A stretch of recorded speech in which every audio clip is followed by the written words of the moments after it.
Wow! Amazing! Kamangha-mangha ang ating Diyos. I would like to thank kayo po, Sir Myrna, for sharing the word, inspiring word of God, very powerful. Napanood namin yon.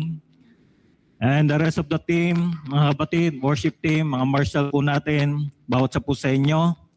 Salamat po. Nung kami po ay wala last week, ay tuloy-tuloy po na nandito po ang pagkilos ng Diyos. Amen. Ang ating pong mga naging caretaker po sa ating facility sa pangunguna ni Tor and Company. Hallelujah. Yung mga natulog dito, na Gerald, sina Rodel, Robes, sina Christian, and Company. Sila po ang kasama ng ating mga guard dogs po dito. At salamat po sa inyo. At kayo po ay patuloy pong nandyan at patuloy pong sumusuporta. Nararamdaman po namin, nasisense po namin deep within our spirit yung inyo pong support, not only in prayer. Halika nga, Ats, muli punta ka dito. Amen. So si Ats po, umattend po kami ng graduation niya. Malayong graduation. At isang linggong graduation.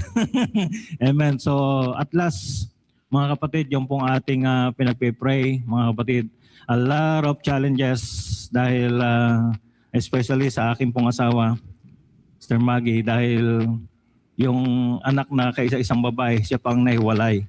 No, since 2021, hindi pa po tayo tuluyang nakakawala doon po sa pandemic COVID. Siya po ay nahiwalay. But anyway, mga kapatid, nalampasan po niya ang mga challenges at nakatapos na po siya, not only academic education but also biblical studies para magamit po sa mission dahil dalawa po yung pinupunterya po nila. It's not only educating the mind of the people, especially the children, but first of all, yung pong puso talaga. Yung po may educate at may panumbalik sa Diyos. Kaya yung po ang pinakapangunahin. Alam nyo, yung pong graduation na yon, yung pong bakasyon na yon, kumpleto po. Package po yon na binigay ng Panginoon sa amin. At salamat po sa inyong support. Yung pong mga iba nating mga kapatid dito, hindi na lang po natin may mention here in the Philippines and also in abroad, not only prayer support, moral support, but also financial support. Talagang nandun po ang kanilang tulong po. Kung si Ats po ay dito nag-aaral sa Pilipinas, magsasabay po sila ni Mitusael. Sabi ko, I want ko na lang. But siya po'y dinala ng Diyos sa Indonesia. At cover po ang kanyang education, lahat board and lodging, pagkain. Ang allowance po niya noong first year po siya, 100 a day, pinapadala ko po sa kanya. 100 lang ang equivalent dito po. 100 lang per day. At nasurvive po niya. 100 per day. So that's around 3,000 to 4,000 a month. Nung siya po ay unang 3 taon niya. Pero yung ika-4 na taon, medyo lumalaki yata ang gastos mo nung ika-4 na taon mo. Nandagdagan Anyway, mga kapatid, sabi ko, just imagine, yun lang po ang pinadadala namin sa kanya. Pero ang challenge po doon, yung pong na-isolate po siya, nahiwalay po siya, at iba't ibang kultura po, iba't ibang lahi ang kanyang nakatapo. At ang pinagpapasalamat ko kay Lord, wala kang naging boyfriend nung nag-aaral ka? Grabe. Ang dami pong masusugid na bubuntot-buntot. Filipino, expat, katulad niya na foreign students. Katulad, sinishare niya kasi lalo sa mama niya eh. Ang pinagpapasalamat ko po talaga sa tulong ng Panginoon at siyempre ang puso niya, hindi po siya nag-boyfriend. Kasi sabi ko sa kanya, ang pagpunta mo dyan sa Indonesia ay mag-aral gawin ang mission, i-fulfill ang purpose nila sa buhay mo. Hindi yung pagbo-boyfriend. Alam namin maganda ka. At alam nila maganda ka. Pero hindi yun eh. Hindi yun. Yung po talaga ang malaking victory dito. Opo. At until now, pinag-aaralan po niya yung masugid na manliligaw niya. Sorry. Opo. And we are praying kasi yung mission, yung vision na pinagagawa ng Panginoon. Kailangan mga kapartner niya, kaisa po ng vision. Kaisa ng Espiritu sa Panginoon. Yung po talaga ang pinagpe-pray namin. Kasi mga kapatid, dito po sa Bignay, muli magkakaroon po tayo ng paaralan, mabubuhay pong muli ang school dito. At mas matindi po kaysa dati. Aangat po ang standard, mga kapatid. Kaya si Ats po, meron na po siyang assignment after graduation. Sila po ay ina-assign na po ng kanilang school na meron na po silang pagtatrabahuhan. Iba't ibang lugar sa Indonesia, mga kapatid. So siya po ay meron ng assignment, mga kapatid. But, your salary parang to cover just your personal expenses. Kasi 3 years po parang magkakaroon siya ng tulong, serbisyo para po sa nagpaaral sa kanya, mga kapatid. So hindi pa po 100% ang matatanggap niyang salary. But anyway, mga kapatid, medyo makakahinga na si daddy at si mama. Purihin ang Panginoon, amen. Kasi yung kanyang gastos ay masasagot na po niya, mga kapatid. So at least, yun po, nagpapasalamat po sa Panginoon muli sa inyo pong lahat. Yung mga, kahit po yung mga nasa abroad na maaaring makapanood po nito, God knows you and yung support. Ang aking mga in-laws, saka yung mga kapatid ko, sila po, nagtulong-tulong sila nung pandemic time. Kahit dito po sa church. Kasi na-quarantine po siya. Nasa hotel po ng 7 days. So medyo laking gastos po yun sa hotel. Wala po sa budget yun. Pero talagang yung tulong po ng mga kapatiran, ng mga kapatid, biological parents, biological brother and sister, and spiritual brethren, nandun po ang tulong nila. So nandito na po at ako po ay nagpapasalamat sa Panginoon. Dahil yung mission ay tuloy-tuloy. At natutuwa ako. Talaga natutuwa ako hindi ka nagkaroon ng boyfriend. Yun talaga. Kasi mahirap po talaga yung malayo ka. Kasi ang ganda ng lugar. Alam nyo, ma-amaze kami. Parang Alabang o di kaya Ortigas yung lugar nila. Pero hindi po expensive. Mas expensive po dito sa atin. Yung bilihin, yung mall, yan lang. Walking distance lang. Pagbaba mo ng tirahan nila na condotel, nandyan lang. So hindi po siya naging... Ibig sabihin, yung temptation ng marami po pwede kang mag-inom, manigarilyo, lalo sigarilyo doon, matindi po. Pero nagpapasalamat po sa Panginoon dahil naging seryoso po siya, totoo po siya sa kanyang kinumit sa Panginoon. Alam nyo, sa mga kabataan po na nandito, that's the prayer of our heart. That's our dream also. Hindi lang sa aming mga biological daughter and sons, but sa bawat isa po na nandito, ang aming pong prayer, and time will come, nagpe-pray po kami sa Panginoon that we can support also kahit sa financially. Yung ating mga kabataan na seryoso talaga, nagkaroon ng commitment sa Panginoon na gusto nilang makatapos. Yan po talaga, yung mga bata natin. Opo, kasi nakita ko po ang kahalagahan. Na-educate po ang ating mind, ang ating soul, at ang ating pong puso talagang nahulma po doon sa Panginoon, sa layunin ng Diyos. Yan po ang kailangan. Aangat po tayo. Hindi po tayo matiling dati. Tayo po iuunlad. Magpa-progress po tayo sa lahat ng aspeto ng ating buhay. Hindi na po tayo magiging katulad ng dati. Kaya napakahalaga po na ma-educate po ang ating mind, mahubog po ang ating puso, ang ating spirito. Ito po. Marami po dito na-educate ang mind pero naiiwan po ang puso. Kaya na-let behind po yung attitude. Kaya hindi rin po naging maganda. So gusto po natin mga kapatid, dito po sa ating church, marami po tayong mapudus. Marami pong i-raise up ng Panginoon dito na talagang gagamitin niya ang next generation. Kaya gusto ko po at dalangin po namin kami pong pamilya na marami pa pong mga kabataan dito. Yung ipagkakatiwala sa atin ng Panginoon. Salamat sa Panginoon. At salamat sa backup ni Maytan. Siya nagbayad ng aming back and forth sa plane ticket. Kasi kapag kinakapos ang kanyang mga magulang, ay 4 kaming pumunta doon, back and forth. Tapos nung umuwi kami, may dagdag pang isa. Amen? May dagdag pang isa. 5 na kami nung bumalik. Sabi ko, buti na lang si Maytan talagang, amen. Hindi na siya maniningil, Sabi ko, huhulog-hulugan ko. Pero talagang natouch siya. Sabi niya, so yung trip namin ng Indonesia, kaming 4, na pumunta doon, bumalik dito, yung plane ticket namin, sagot na ni Maytan. Wow, sabi ko, grabe. Hallelujah, hallelujah, hallelujah, hallelujah. Ay, kasi sabi ko, uhulog-hulugan ko sa iyo. Ay, no. Hindi na, no? Hindi na daw. Amen. Purihin ang Panginoon. Hallelujah, hallelujah. So, yun po talaga eh. May susupport, may babackup sa iyo eh. Kasi hindi natin kakayanin mag-isa ito eh. Mga kapatid, ang ating endeavor, ang mga challenges, dapat sama-sama po tayo. Kayo po sa bawat pamilya nyo, dapat magsama-sama kayo. And dito po sa church, as one body, tayo po, magsama-sama po tayo. Yun po ang ganda doon eh, mga kapatid. So, marami po kaming masasabi pero kulang po ang oras. Kaya muli, salamat, di ka nagka-boyfriend. Ikaw ay nakatapos. Pagpalain ka ng Panginoon. Amen. Amen. Focus po talaga. Nag-focus po talaga sa studies, mga kapatid.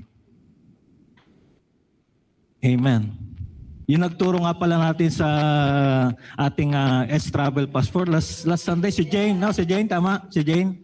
Thank you, Jane. Thank you sa inyo. Amen. So, panoorin po natin ang video ito bago po tayo pumunta sa ating pag-uusapan. Let's watch this. Video clips. Pwede pa tayo ng ilaw?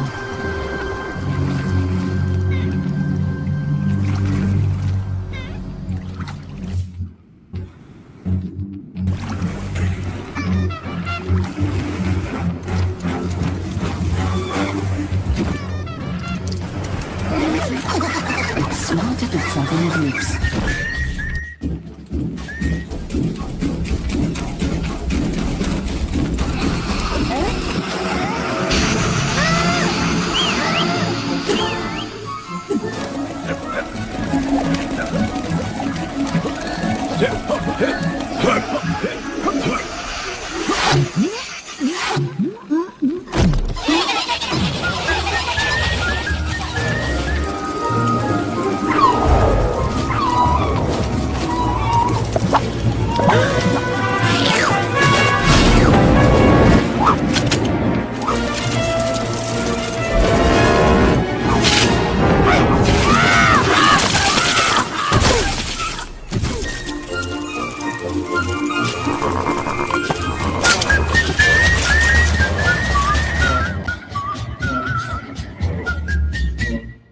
Amen. Palapakan po natin, Panginoon. Sino po dito lumalabang mag-isa? Lumalabang mag-isa. Ikaw lang, isa ka lang.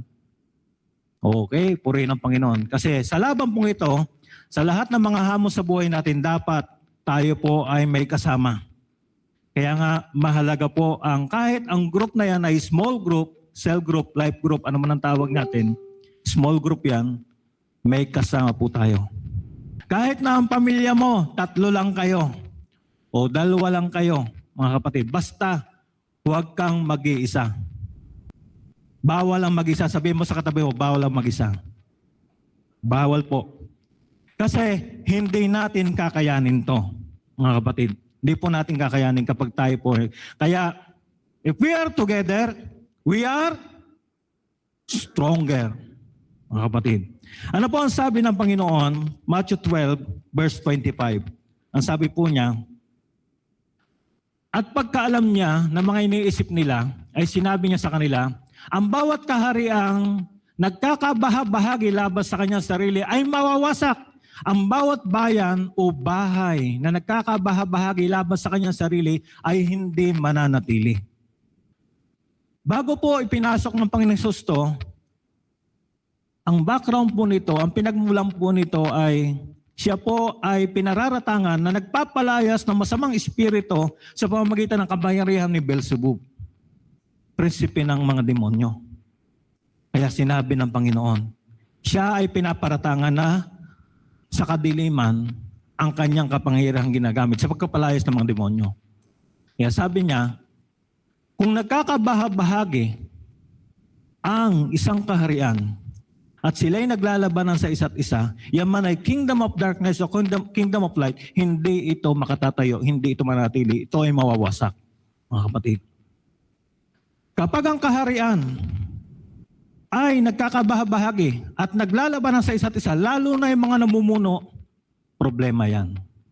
Kapag ang komunidad, ang bayan, ang bahay, kapag si nanay at si tatay ay lagi nag-aaway, natotrouble ang mga anak. nagkakagulo. And that is the reality, mga kapatid. Kaya ang challenge po ng Panginoon dito, para tayo ay manatili, maging matatag, tayo po ay magkaroon ng kapanatagan para mapayapa. Magkaroon ng kapanatagan, kapayapaan ang mga bata.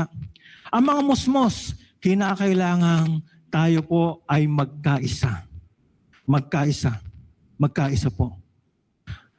Natotrouble, nawawala ang kapanatagan ng mga bata, ng mga susunod na henerasyon kapag may gulo at may pag-aaway sa sambahayan. Natotrouble ang mga mamayan kapag may pag-aaway sa mga leader ng bayan, ng pamayanan. Natotrouble po. Maring hindi lang sila nagsasalita. Pero sila po ay natotrouble. Sila po nagkakaroon ng kabagabagan.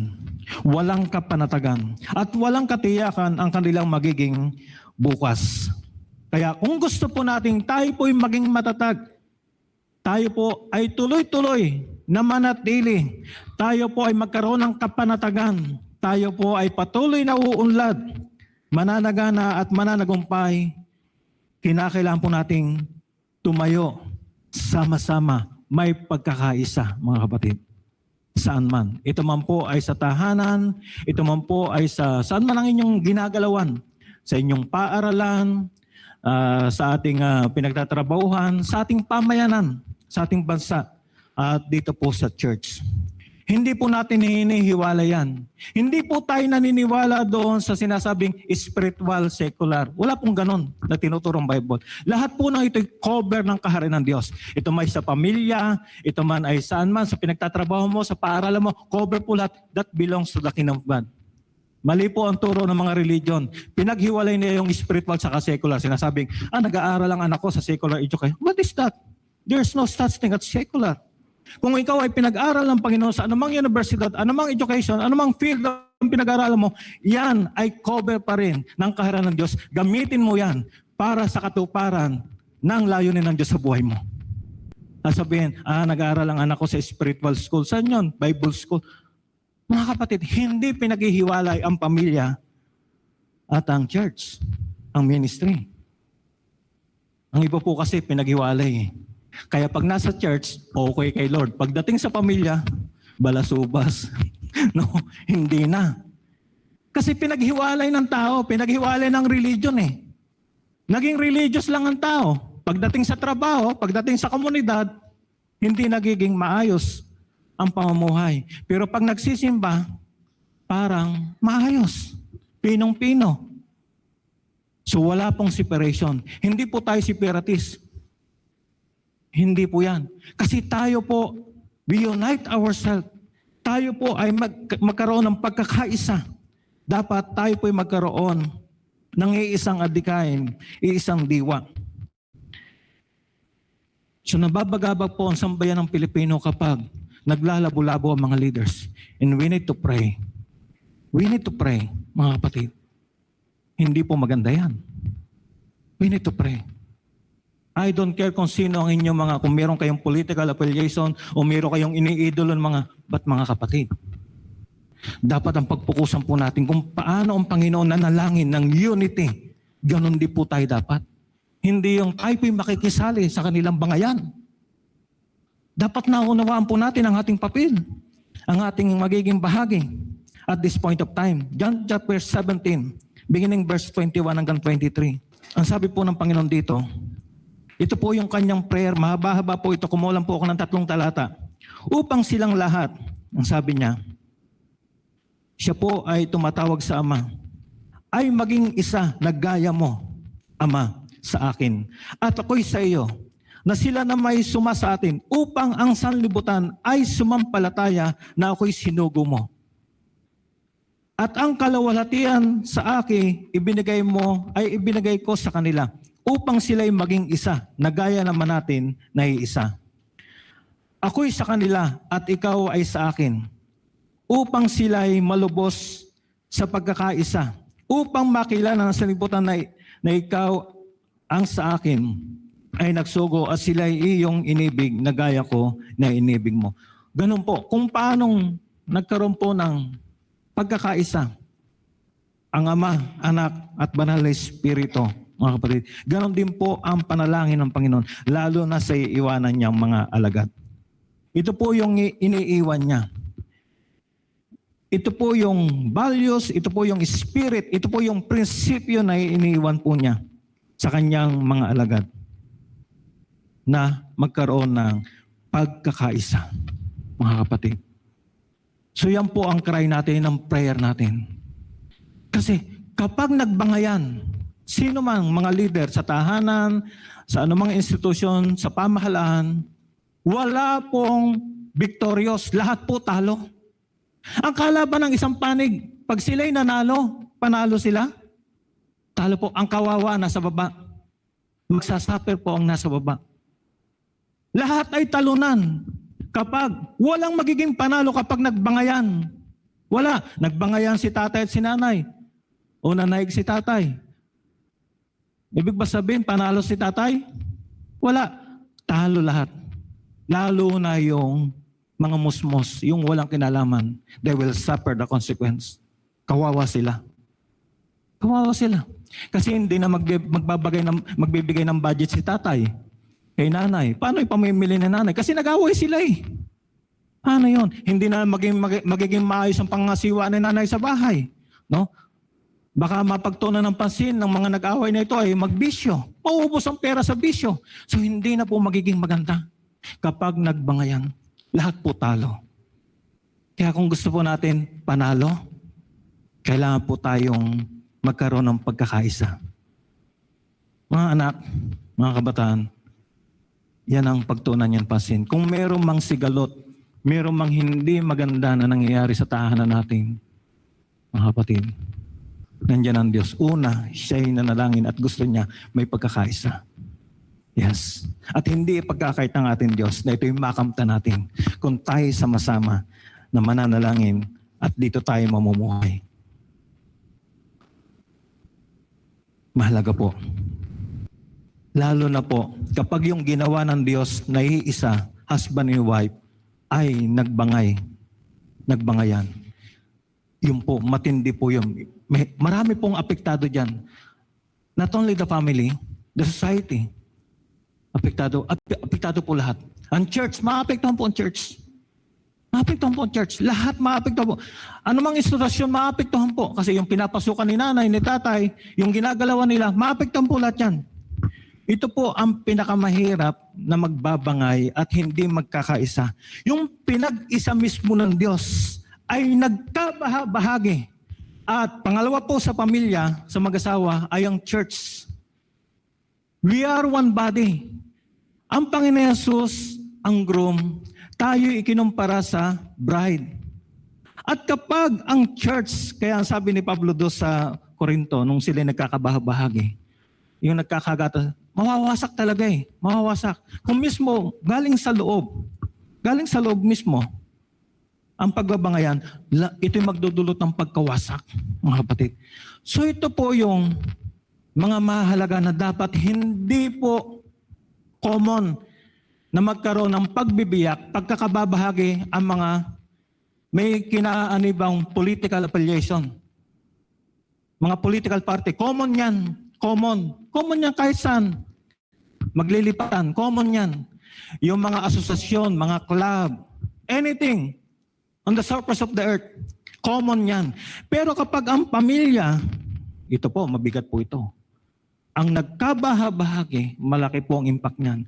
Ang church, secondly, the church, because ang una ay ang pamilya. Mahalagang pamilya eh. Ang church na founded ng ating Panginoon, pag ito ang nagkabahagi, ito po, matindin po yan. So yung dalawang po yun, una pamilya, bigat po yan.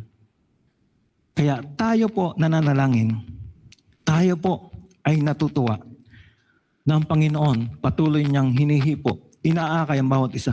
Yung ating mga nanay nandito, matagal na nagpipre, nandyan na ang kanilang husband. Hallelujah, hallelujah, purihin ang Panginoon para hindi kayo masaya.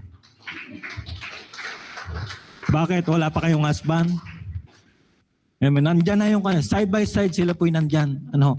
Yung pong mga anak na nagpe-pray, ang kanilang mga tatay, nanay, pamilya, sama-sama sila magkakapatid.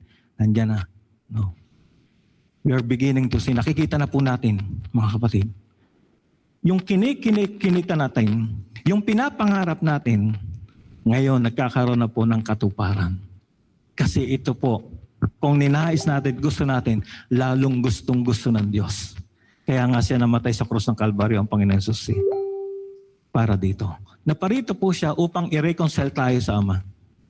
Siya po ay peacemaker, prinsipe ng kapayapaan. Siya po yung nagre-reconcile. Siya po yung naghahatid ng kapayapaan. Hindi niya pinag-aaway ang mga tao. Hindi niya pinag-aaway ang mga magulang. Hindi. Naparito po siya para tayo po ay ma-reconcile. Kaya ang isang may Kristo sa kanyang puso, siyang nanampalataya, if any man is in Christ, he's a new creation. Siya ay peacemaker. Siya ay tagapayapa. Hindi siya nagpapaaway. Hindi siya yung naggagatong. Hindi. Peacemaker siya. Kasi si Kristo na peacemaker, siyang prinsipe na kapayapaan, nandun sa kanya eh. Kaya pag ang isang mananampalataya, talagang alam nyo, marami kasi, kung lang, pangalan lang eh. Opo. Magugulat ka. Christian leaders, mga leader, sabi Kristiyano, pero bakit nakikipag-away?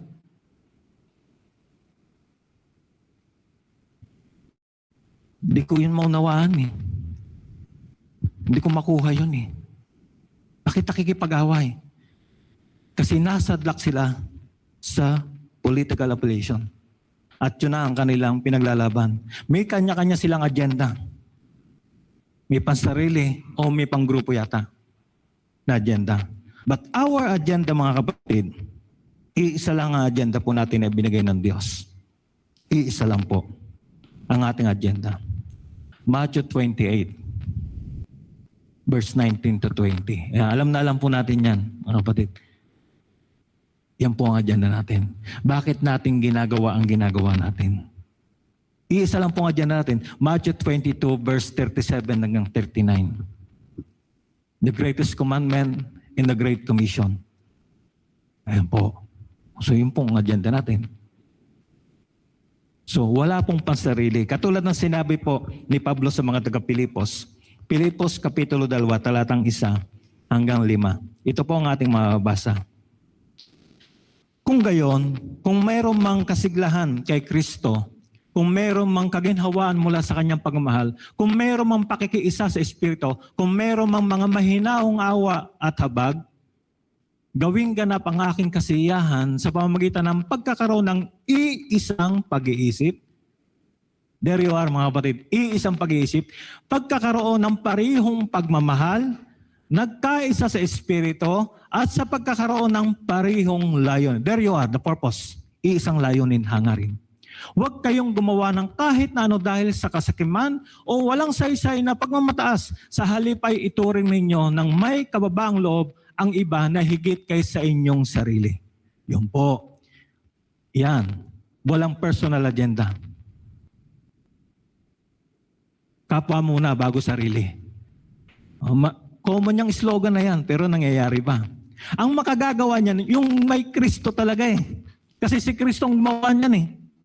Yung pinananahanan ng Espiritu ng Diyos. Huwag kayong gumawa ng kahit na ano dahil sa kasakiman o walang saysay na pagmamataas. Sa halip ay ituring ninyo na may kababaang loob ang iba na higit kaysa inyong sarili. Kailangan po ng kababaang loob para magawa ito. At si Kristo ang ating modelo, siya ang ating huwag. Huwag ninyong tingnan ang pasarili ninyong pangangailangan. Ngunit pati na rin ang pangangailangan ng iba. Yan po. Napakahalaga po niyan. Kung yan ay magagawa ng mga leader, mga kapatid, walang mahirap na Pilipino. Opo.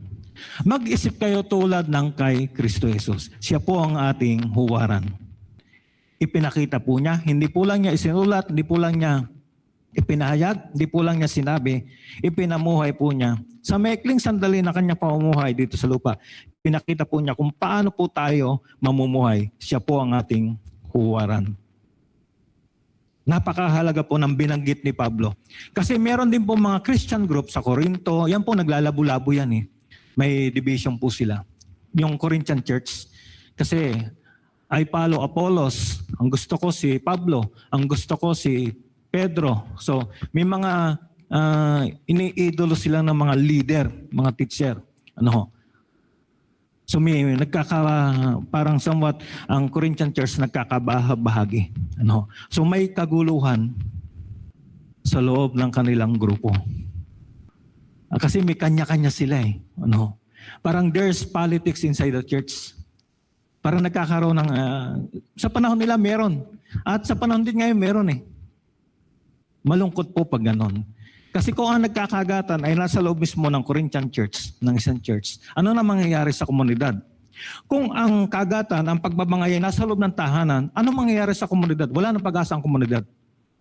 Kapag nawasak ang pamilya, nawasak ang church, hindi ito makakapanatili, hindi ito makakatayo kasi nagkakabahabahagi, sabi doon kanina sa opening verse natin. Hindi magiging matatag kasi nagkakaba laban sa isa't isa. Anumang kaharian, anumang bayan o bahay, kapag nagkakabahabahagi, laban ng isa't isa, sa isa't isa, hindi ito makatatayo, hindi pa makakapanatili, hindi ito magiging matatag. Ito ay mawawasak. So, anong mangyayari po sa bayan? Anong mangyayari po sa ating komunidad? Anong mangyayari po sa mga institution? Babagsak, mawawasak. Ang pag-asa po natin, ang prinsipe ng kapayapaan. Amen. Siya po ang nagre-reconcile sa tao, makabalik sa Diyos. At ang tao naman sa kapwa, magkaroon din po ng reconciliation. That's our prayer. Napakahalaga po ng pagkakaisa. Hindi po lamang tayo nagiging matatag, matibay, pero may binanggit po tayo ito sa awit 133. Awit 133. Masdan ninyo, napakabuti at kaya-aya para sa mga kapatiran na sama-samang manatili ng may pagkakaisa. Tulad ito ng mamahaling langis sa ulo na dumaloy, pababa sa balbas ni Aaron na dumaloy sa kanyang mga kasuotan. Tulad ito ng hamog sa Hermon na bumababa sa bundok ng Sion, dahil doon nag-utos si Yahweh ng pagpapala, buhay magpakailanman. Dalawa ang makikita po natin dito. Nadulot, kapakinabangan ng pagkakaisa. Una po, katulad ito ng mamahaling langis. Ginagamit sa pag-anoint ng mga hari sa lumang tipan. At sa bagong tipan, ang langis ay kumakatawan sa banal na Espiritu. That's our anointing. The Holy Spirit, mga kapatid. So yung authority in power nandoon. Kapag ang isang pamilya ay may pagkakaisa, there's power. May impact. Dadalo yung authority ng Panginoon. Itong pamilyang ito ay magkakaroon ng impact. At hindi lamang yon, yung anointing, yung blessing katulad ng hamog na dadaloy mula sa Mount Hermon, blessing hanggang sa eternity. Tingnan nyo, gaano kahalaga ang pagkakaisa, pagsasama-sama. Kapag ang church nagkaroon ng pagkakaisa, isang hangarin layunin na magawa yung pinagagawa ng Panginoon, yung mandato, mga kapatid. Yung layunin ng Diyos, dumadalo yung anointing. Wow, mga bata, grabe, mamangha ka yung anointing ni Lord. Gagamitin sila ng Panginoon. Kasi nagkakaisa. Pero nagpapasimula ito. Dapat ng bawat isa ay mabuksan. At ang bawat pamilya po ng bawat isa, magkaroon ito. Mga kapatid. Para pag tayo nagsama-sama, corporately, nagsama-sama po dito, nandun po yung anointing, blessing. Sino po dito gusto ng blessing? Blessing. Ay, walang blessing kapag lagi kayo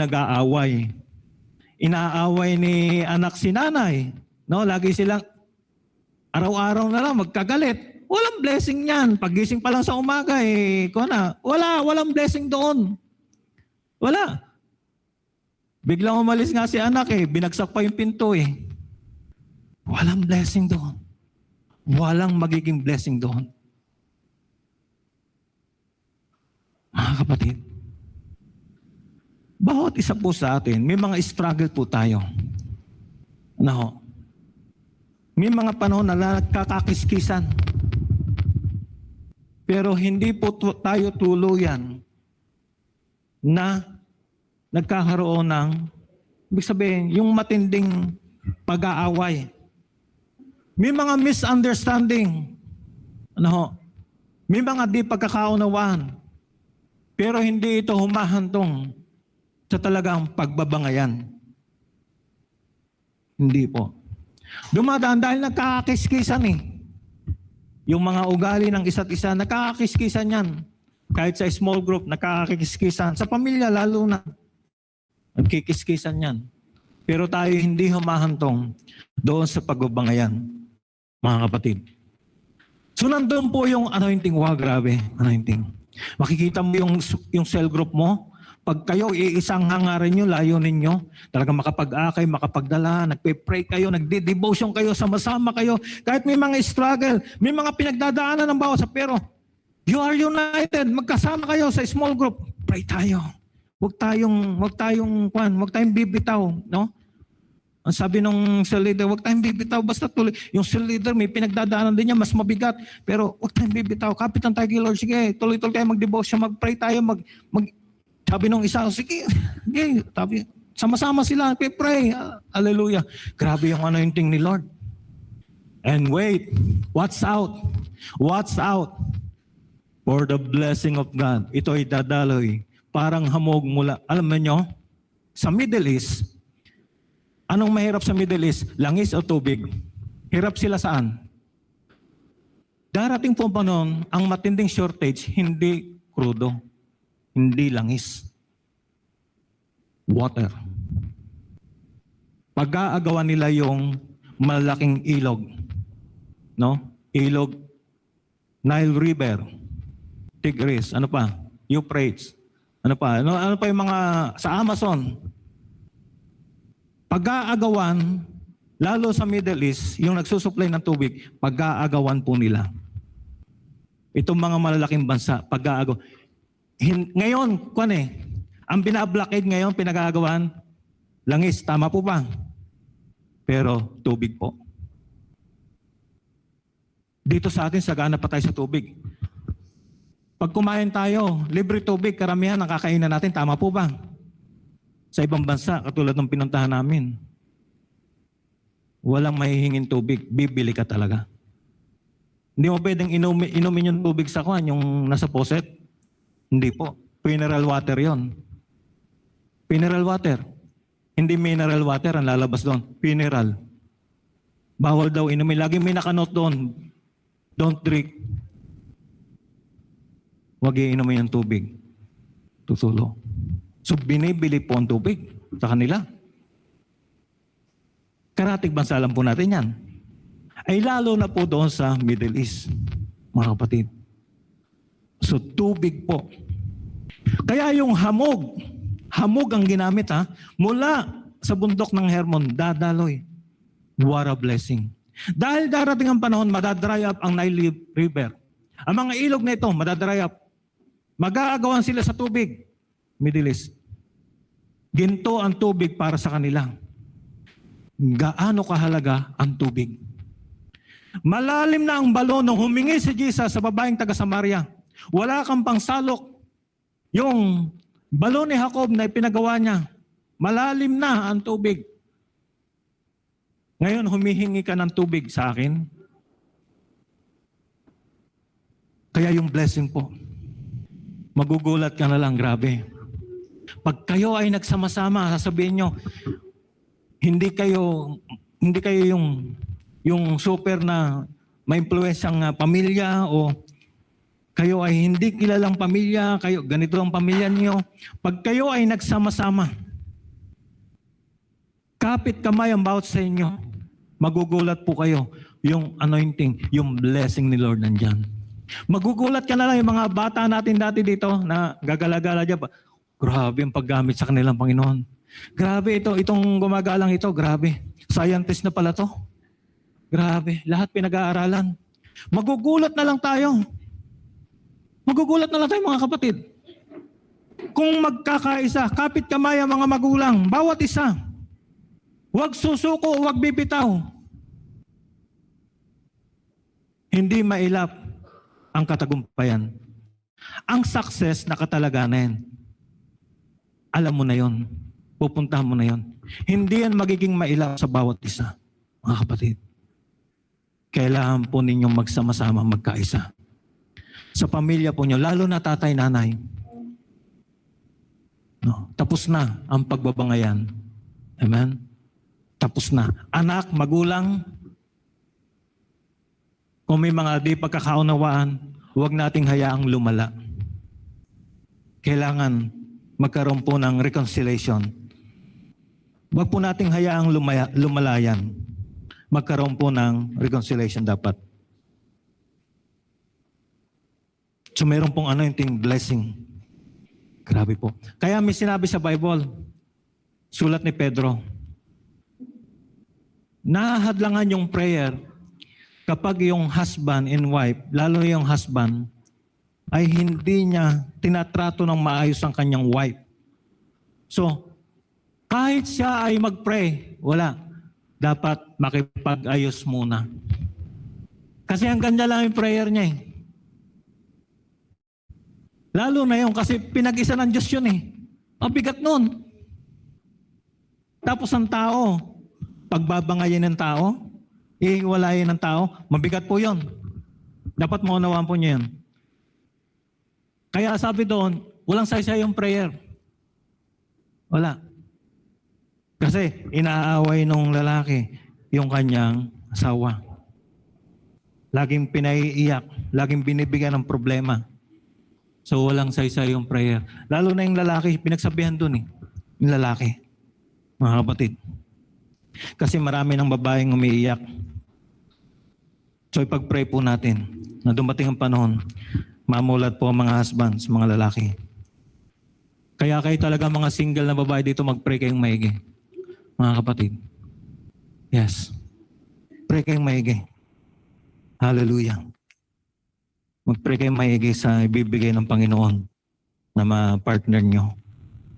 Lastly, mga kapatid, tingnan po natin yung early church, ang mga disipulo noon. Kung nakuha ba nila yung sinabi ng Panginoon na para manatili, maging malakas, matagumpay, doon sa Matthew 12 kaninang binasa ko.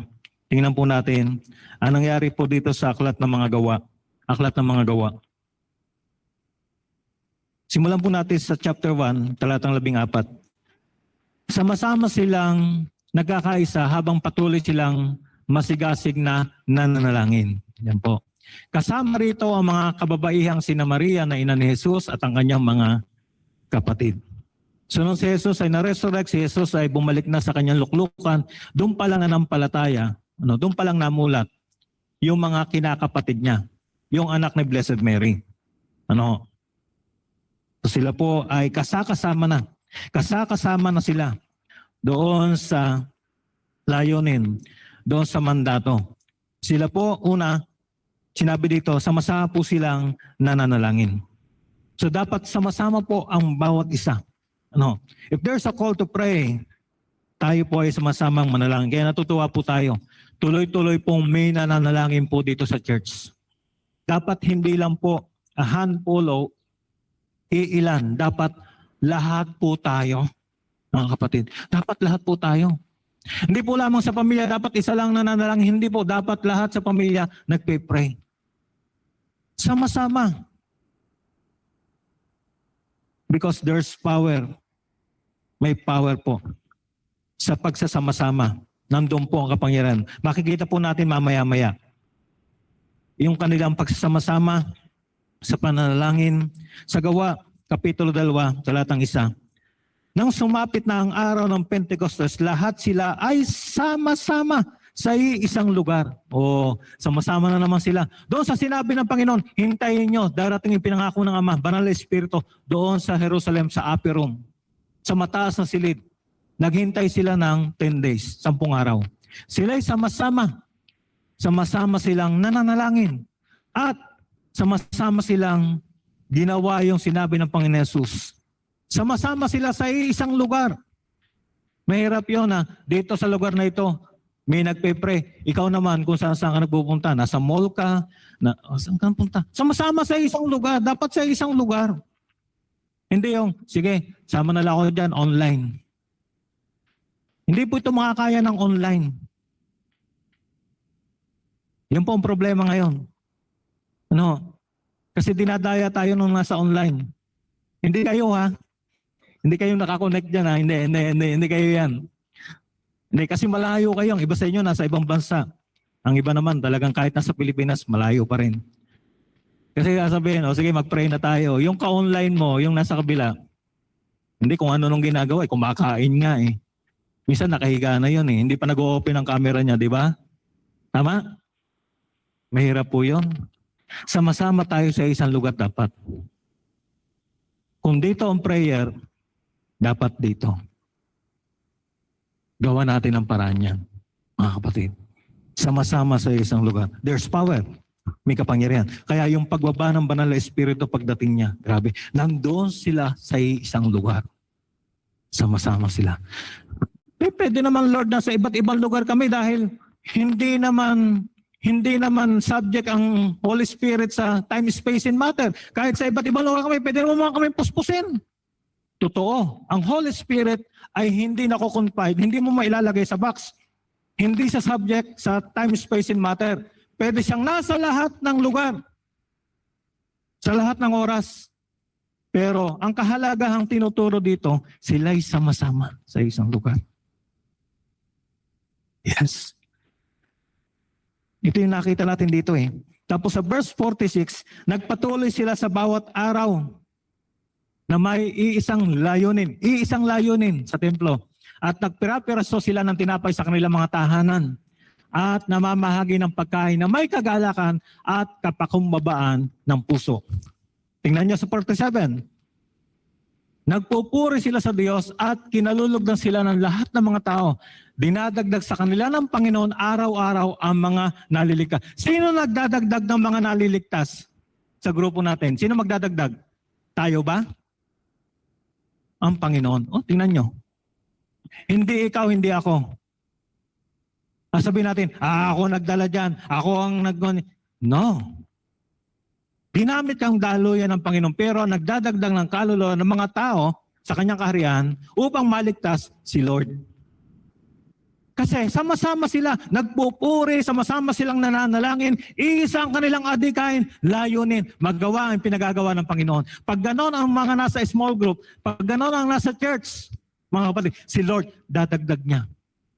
Kasi ang kumikilos ang Holy Spirit, nagkukonvict sa mga tao, nangungusap sa mga tao upang ang mga tao makonvict sila, mabuksan sila. Hindi natin kasi kaya yun eh. It's in the Spirit. Nasa Espiritu yan eh. At mayroong pakikipaghamok in the spiritual realm. So hindi natin kakayanin na sila ay maligtas. Ang magdadagdag na sukat nilang ikaligtas para sila ay maligtas, si Lord. Dinadagdag sa kanila ng Panginoon araw-araw ang mga naliligtas. Grabe, no? Kasi grabe, very solid sila eh. Iisang kanilang layunin eh. Kaya araw-araw minadaragdag ng mga kaluluwa naliligtas sa kanila. Tingnan nyo, gaano ka-powerful ang pagsasama-sama, pagkakaisa.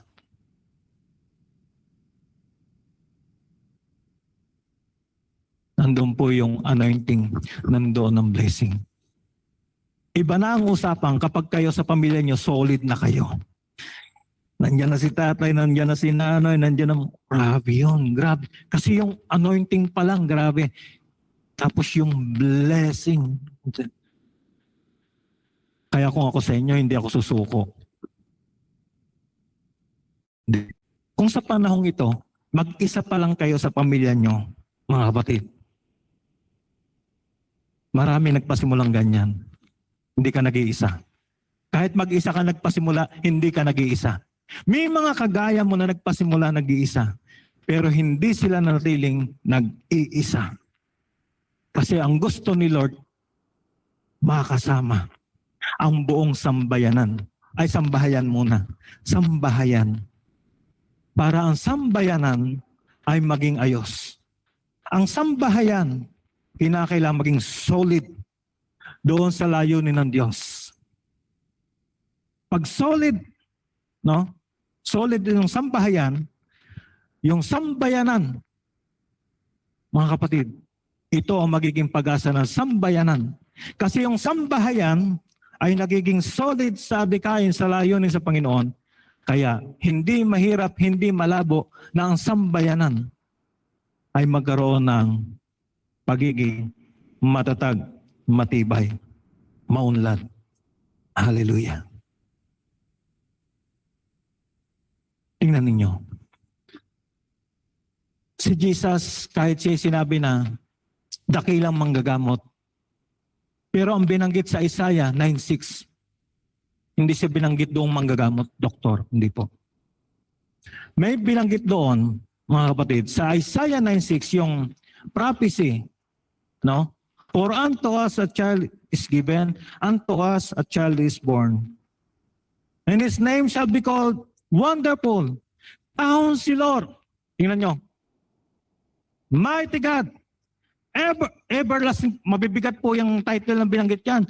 Everlasting Father. And lastly, ano pang binanggit doon? Doctor? Anong binanggit doon? Healer? Anong binanggit doon? Miracle Worker? Anong binanggit po? Prince of Peace. Kasi magulo nga pong mundo eh. Meron pong bangayan sa loob ng tahanan. Doon pa lang sa unang sa unang pamilya eh. Tingnan niyo, unang pamilya pa lang. Dito sa lupa. Ano pa nangyari sa unang pamilya? Pinatay lang naman ng panganay na anak ang kanyang kapatid. Yun lang naman. Pinatay ni Cain si Abel. Paanong hindi kailangan yung prinsipe ng kapayapaan dyan? Kaya kung siya'y kilala mo lang na manggagamot, tagapagpagaling, you miss the point. Ito po, mahalaga to. Yung binanggit dito, piling-pili po yan. He will be called Wonderful, Counselor, the Mighty God, the Everlasting Father. Father, the source of everything, the Prince of Peace. Ano ba yung Prince of Peace dyan? Yung nakatayo lang na estatwa, nakaganon lang? We missed the point. Yung ba yung sinasabing Prince of Peace, nakaganon lang? Pish, pish, pish. Ganun ba yun? Mga kapatid, ganun ba yun? Because the world is in trouble. May kaguluhan sa mundo. Ito ay dulot ng kadiliman. Pinag-aaway ng kadiliman. Gusto niya wasakin. Naparito siya para wasakin. To destroy us. Naparito siya para magnakaw. Kaya, the world is in trouble dahil naparito ang kaway para mangwasak. Kaya, winawasak niya. Ang pwede niya wasakin. Una, pamilya. Puntirya niya. Kaya yung unang pamilya, yun po. Pinuntirya po niya yun. Kaya naparito po ang Panginoon. Sabi niya, naparito siya para i-fulfill ang kautusan. Magkaroon ng reconciliation. Manimbalik si anak sa kanyang magulang at magulang sa anak. Magkaroon ng reconciliation.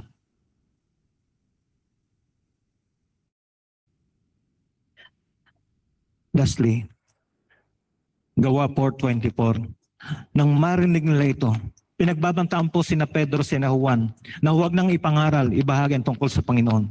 Nang marinig nila ito, at sila'y nanindigan, no? We rather obey God than man. Nung nakauwi na, nakapunta na sina Pedro, sina Juan sa kanilang mga kasama, mga disipulo, sama-sama nilang nilakasan ang kanilang mga boses sa Diyos at sinabi, Panginoon, ikaw na siyang may gawa ng langit at lupa, at ng dagat, at ng lahat ng... Nagkaisa po sila. Nanalangin. Marami pa pangyayari sa Aklat ng Mga Gawa. Nakulong po sina Pedro, nanalangin po sila. Tapos, kumakatok na po si Pedro, no? Hindi pa nila pinagbubuksan. Nagulat po sila, nandito na yung katugon. Kasi sila po ay nagsama-sama nagkaisang manalangin. Nai-add yan ng Diyos, no? Iligtas ng Diyos sina Pedro sa kanilang ginagawa na pagbabahagi, pagmimisyon. So sila po ay sama-sama. Hindi sila mapipigilan upang ipagpatuloy po ang pagbabahagi po ng mabuting balita ng kaharian ng Diyos. Sila po ay sama-sama. Kaya dapat ganon din po tayo. Sama-sama. Nanay, tatay, sama-sama kayo. Akayin ninyo ang inyong mga anak hanggang sa kapupuan. Sama-sama kayo. Sama-sama tayo. Yes. Nanay, tatay, mga anak, akayin ninyo ang inyong mga anak upang sila ay makapag-aral, upang sila, dumating ang panahon, sila ay maging mabuting mamayan, mabuting worker ng ating sosyedad. Sama-sama po tayo. Mga teachers, ano mga iba't ibang profession na nandito? Ano mang profession nandun tayo? Sama-sama tayo. Hindi lang pastor ang ginagamit. Kung ikaw, ang profession mo, ang calling mo, ay maging teacher ka, engineer, doctor, nurses, anuman, therapist, anuman, scientist, anuman. Ikaw yung scientist na may pananampalataya sa Diyos. Kinikilala mo ang Diyos. Kung ano man yung field na yan, sama-sama tayo. Magkaisa tayo ng diwa, puso, ng isip, upang gawin natin ang pinagagawa ng Diyos. Sama-sama po tayo. Please, mga kapatid. Sama-sama po tayo. Yung mga ginagawa po natin sa church, yan po yung mga avenues. Mga daan yan, pamamaraan yan, upang madala po natin sila, mailapit po. Ma-reconcile po ang mga tao yan, katulad itong Sport Fest, Kids Camp. No? Upang yung mga tao na sasali dyan, maakay po natin, sila po ay madala natin sa Prince of Peace. Sila po ay ma-reconcile sa Diyos, makapanumbalik sa Diyos. Ginagawa po natin, mga avenues po yan, mga pamamaraan po yan, para yung mga tao po, mailapit po natin sa Diyos. Kasi kailangan po natin ang prinsipyo ng kapayapaan. Without Him, hindi po natin kakayanan ito. Wala po talagang pag-asa. Wala. Panghabang buhay tayong makikipagpangay. Wala pong kapayapaan. Panghabang buhay tayong nandoon sa kaguluhan. Kung gusto po natin magkaroon ng kapayapaan ng ating pamilya, ng ating buhay, kung gusto po natin umayos po tayo, siya po ang kailangan natin. Siya po. Bago mo ginusto at pinalano na magkaroon noon, matagal na niyang ginusto at pinagplanuhan na ang tao'y ma-reconcile, bringing people back to God. May panumbalik sa Diyos. Kaya nga ginawa niya, ang ginawa niya nung nandito siya sa lupa, nang walang pakundangan, walang pasubali. Ito ay kusang loob niya, buong puso niya na ginawa. Kasi gusto niyang may panumbalik ang bawat sa atin. Panumbalikin tayo sa Diyos. Panumbalikin ang kalooban ng mag-asawa, ng husband and wife. Panumbalikin ang anak sa magulang. Panumbalikin ang magulang sa anak. Gusto niya ma-reconcile. There's hope in Him. May pag-asa sa Kanya. May pag-asa sa Kanya. There's nothing impossible with Him. Last Sunday, binanggit po, walang imposible sa Diyos. Meron bang imposible? Especially sa relationship. Sa atin, sasabihin natin, hindi na natin kaya. Parang wala na eh. Sarado na lahat. Sa atin, hindi natin kakayanin. Wala na tayong nakikitang tsansa, kahit maliit. Pero sa Kanya, dahil yun ang nais niya, walang imposible sa Kanya. Walang mahirap sa Kanya. Hallelujah. Tiyak yun. Kaya kung ako sa iyo, magtitiwala ako sa Kanya. Paubaya ako sa Kanya. Ang una, makipag-reconcile ka sa Diyos. Dahil kung sino man nakikristo, nakipag-isa kay Kristo, siya ay bagong nilalang na.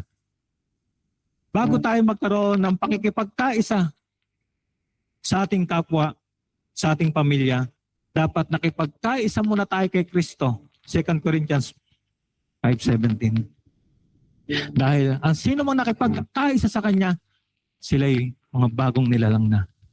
Lumipas na mga dati. At ito, pawang bago na. Hindi lang sa sarili mo, hindi sa effort mo ito mangyayari. It is by His grace. Lahat ng ito. That's enabling power of God. That saving grace of God. Yan ang sa atin. Sa ating sarili, hindi natin kakayanin. But it's the grace of God. It's the power of God that work in us. Yun po ang gumagawa at kumikilos sa atin.